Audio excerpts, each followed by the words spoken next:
LED 1 வந்து on பண்றேன். எனக்கு வந்து பாருங்க எல்இடி 1 வந்து ஆன் ஆயிருக்கு. இப்போ நான் வந்து 2 வந்து ஆன் பண்றேன். ஸோ 2 ஆன் ஆகுது பாத்தீங்களா.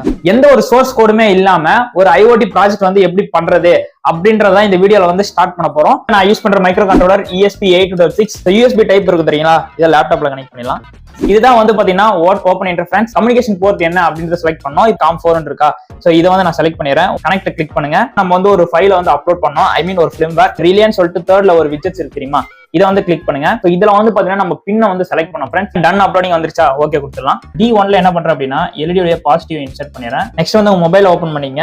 இது வந்து பாத்தீங்கன்னா நீங்க வந்து நெட்வொர்க் பாஸ்வேர்டு வந்து என்டர் பண்ணணும். இன்னும் ஒரு நெட்வொர்க்கோட மொபைல வைஃபைல கனெக்ட் பண்ணிருங்க. நம்ம கிரியேட் பண்ண டேஷ்போர்டு வந்து பாத்தீங்கன்னா இங்க ஃப்ரண்ட்ல வந்திருக்கும். இப்போ நான் வந்து பாத்தீங்கன்னா எல்இடி 1 வந்து ஆன் பண்றேன். நான் வந்து 2 வந்து ஆன் பண்றேன்.